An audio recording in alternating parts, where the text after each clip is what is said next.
The Joe Rogan Experience. I mean, I guess because I talk about American culture a lot, I come with a degree of anticipation. But it was a torrential rainstorm in Los Angeles. I'm aware that, like, you've moved out of there, that a lot of significant people in the space that I work in have moved out of there.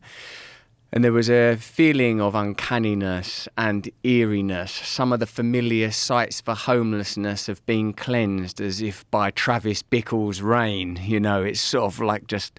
Really? They've moved homeless people? For example, Gower Street. The Gower Street Bridge, there would always be sort of like a little tented community there. That seems to have been moved along, and maybe a perfect metaphor for that problem, you know, moving them rather than... You feel like those homeless people are still somewhere rather than that problem has found a resolution. No one really has a tangible resolution. I haven't heard one resolution that's like, okay, that we could put our fingers on, that's real. Do you know that in our country, during the pandemic, in London especially, but also in other cities, they temporarily housed homeless people as one of the pandemic measures? Like, we can't have people on the streets, they'll cough on someone. Put them all in hotels, put them in hostels. They solved it, and then when they reached the point where they were happy that the pandemic had leveled out, they kicked them all back out again. Right, that's it. We're not worried anymore. Get back out there. I wonder why they did that. Do you think it was just too much time and effort to manage those people? Like, they're shooting up in the hotels and causing ruckus and... Well, I wonder what was the reason for, like, putting them back on the street, because it seemed like if they solved that, like, they should be like, oh, well, you know, let's just keep dedicating these resources to keep these people housed. I feel like that the anomaly was the housing rather than the ejecting. I feel like that they... When it was convenient and suitable, they could find a solution to homelessness that was an economic one. And then when it wasn't necessary anymore, they just pulled the rug out from under it. I'm sure, like, that comes with complexity. When I was first working in media, when I was still a using drug addict myself, I did these things that I considered to be like psychological jackass. You know, that was a big show at that time, those amazing guys doing those incredible stunts.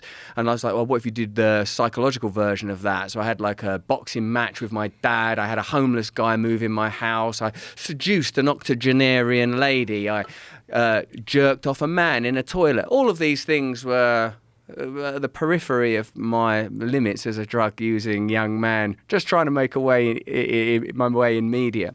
When I had that homeless guy come live in my house with me, James was his name, God rest his soul, it was interesting to encounter that there's a reason. Of course, I fully accept and appreciate that could happen to any of us, that any of us with a few wrong choices could end up destitute and lost without the kind of support and good fortune I've had in various areas of my life. I'm sure it could have happened to me. Of course it could have.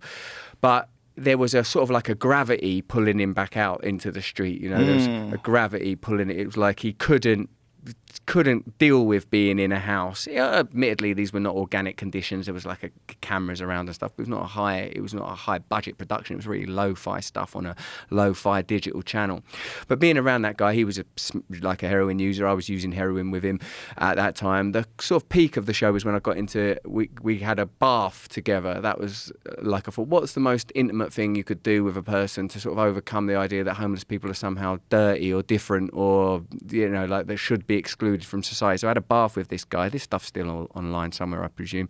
And, it pushed both of us to our limit. In the end, James decided that he preferred homelessness to bathing with you. That's right. He made his choices. In the end, we just got a taxi to nowhere. Just got a taxi for him and just let him out anywhere. He'll make his own way in the world.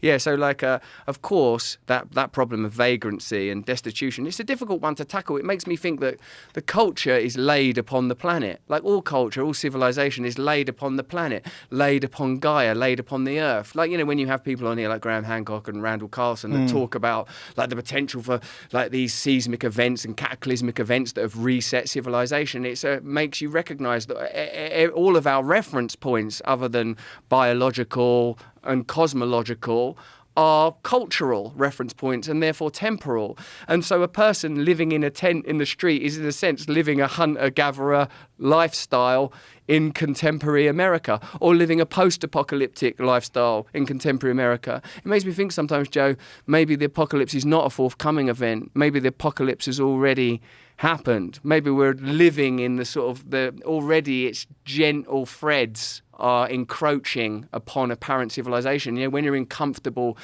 defined and designed spaces, you feel like everything's okay. The end of the world is impossible. And it just seems like entertainment when you hear about nuclear treaties being torn up, that it can't actually happen.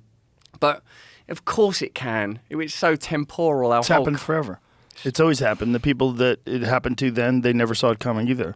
The way you're saying is very interesting, because I think the apocalypse is here on Earth.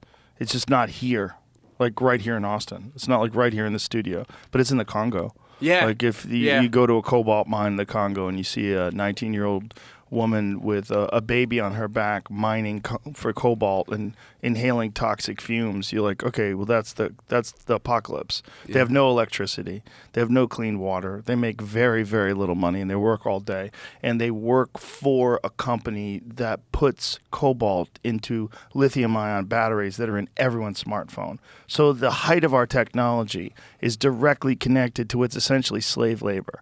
And that's the apocalypse. I mean, that might as well be the apocalypse. That might as well be Mad Max. It might as well be. I mean, it's just as bad. It's just as horrific. There's a very beautiful bit of investigation. I saw that episode. Siddharth Kara, yeah. He wrote that. What is the book called?